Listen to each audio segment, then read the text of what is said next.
Goedenavond, het is zondag 5 januari en u kijkt naar het Zeeuwse nieuws van vandaag. Zo'n 90 ruiters met een beperking deden vandaag mee aan een dressuurwedstrijd in Nieuw- en Sint-Joosland. De 25e editie van promotie paardensport gehandicapten vond plaats in Manege de Kroo. Jij moet nog op. Ben je zenuwachtig? Ja, best wel, maar dat gaat wel lukken hoor. Waar geniet je nou het meest van tijdens zo'n wedstrijd? Het meest hard gaan. Dat is lekker. We gaan kijken hoe je het doet. Succes! Dank u. Die is er klaar voor. Net als Linda heeft ook deelnemer Gert er vertrouwen in. Denkt u dat u bij de prijswinnaars zit? Denk het wel. Rijdt u ook altijd op dit paard? Nee, altijd verschillend. En dit paard, is dat een van uw favorieten? Ja, dat hij braaf is en al. En goed is. De deelnemers kijken elk jaar weer uit naar het evenement. Het is voor hun een half jaar voorbereiding van wanneer is het en een half jaar nagenieten van hoe het is geweest. En dat is echt mooi en het is echt fijn dat we dat allemaal mogen meebeleven met hun. Linda en Gert kunnen allebei terugkijken op een geslaagde editie. Linda haalde een 3e plek en dus het podium en Gert werd 4e. Ruim 500 deelnemers vandaag aan de wandel- en ATB-toertocht van Noord-Beveland. De fietsers konden genieten van een aantal nieuwe stukken parcours. De vaste mountainbikeroute op het eiland is namelijk met kilometers uitgebreid. En dan hebben we natuurlijk de Schotsman, hebben we ook helemaal aangelegd nu. En er zaten nog wat slootjes in met water, daar hebben we nog bruggetjes over gemaakt. Ja, dat ligt er allemaal perfect bij. Een paar jaar terug was mountainbiken op Noord-Beveland saai. Maar door vernieuwde paden dwars door natuurgebieden en bos krijgt de route steeds meer waardering. Het is een mooie route, het is super lekker weer en het is door het bos. Ja, jij hebt natuurlijk verschillende, want jij drukt van 45 geloof ik naar 60. Maar ja, wij beginnen rustig aan. Hè. De uitbreiding is nog niet klaar. Binnenkort wordt gestart met een uitdagend stuk waar in de toekomst zelfs mogelijk wedstrijden op worden gereden. Proberen in waarschijnlijk Bosch-Kortgene, dat is een optie, om daar een technisch parcours te maken. Dus een beetje om jeugdclinics te geven met een springschansje, met wat kijkbochten. Gewoon een leuk stukje erin, wat een soort bypass wordt van de grote ronde. De aangegeven routes kunnen het hele jaar door worden gefietst. Na jaren is de droom van Cyril de Moor uit Sas van Gent uitgekomen. Samen met zijn vrouw wilde hij een woonplek creëren waar je samen als 50-plussers oud kunt worden. Vorig jaar startte de bouw en inmiddels heeft iedereen zijn intrek genomen in het Sassenhofje. Het is precies zoals we hadden verwacht. Voor iedereen denk ik. Als je dat zou vragen, de mensen die keken er in het begin wel een beetje moeilijk tegenaan soms. Zeker voor het gemeenschappelijke stuk. Maar dat gaat prima. De mensen hebben een privé, er zit iemand in de tuin. En af en toe steekt hij zelf zijn hand op. Dan zeg je van nou goed, ik zwaai terug of ik zeg goeiedag. Wie wel behoefte heeft aan contact kan in deze gemeenschappelijke ruimte zitten of in de gedeelde tuin. Elke week steken ze er nog de handen uit de mouwen om dat af te krijgen. Het idee dat je voor elkaar kunt zorgen als er wat gebeurt, heeft zich al snel bewezen. Helaas heeft een bewoonster een ongelukje gehad en daardoor was ze wat slechter ter been.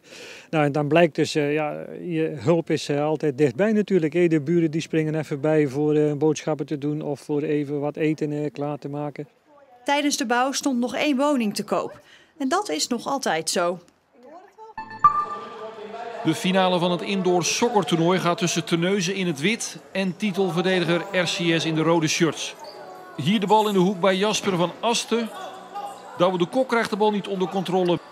Bert en Hamer onderschept dan en stift hem over de keeper heen. 1-0 voor Terneuzen.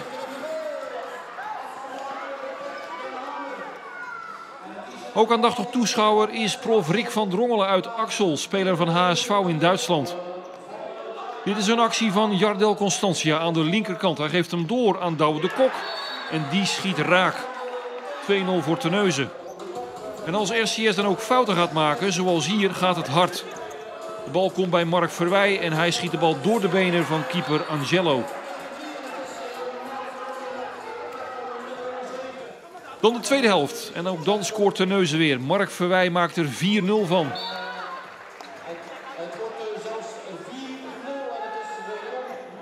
Voor RCS rest dan alleen nog de eretreffer. De bal komt bij Yassine Bouzambou en die bepaalt de eindstand op 4-1. Maar Terneuzen is de sterkste en de Zeeuws-Vlaamse derde klasser wint het 34e indoor sokkertoernooi in Terneuzen. When red lights are flashing, second thought, intelligence. Vanavond na het nieuws een samenvatting van de jubileumshow van de band Peer in de Oostkerk.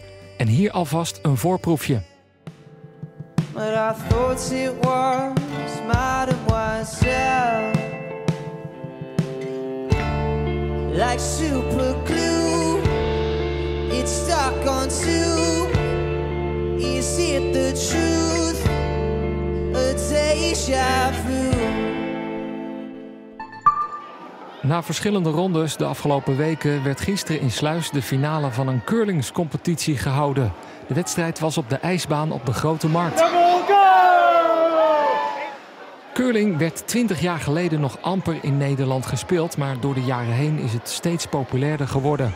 Morgen kun je een uitgebreid verslag zien van de curlingscompetitie in Sluis in het tv-programma Evenement van de Week.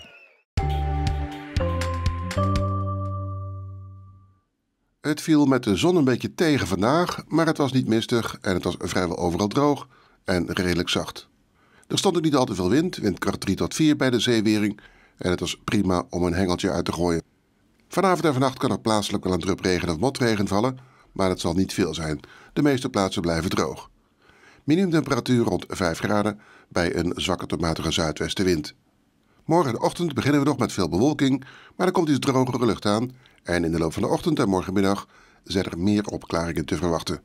Dus dan is het minder grijs. Het is droog morgen, er staat 's middags een matige zuidenwind en het wordt dan 6 à 7 graden. Na morgen wordt het weer zachter, dinsdag vallen er in de nacht een paar buien, er passeert dan een zwak front, overdag zijn er opklaringen en wordt het ongeveer 9 graden.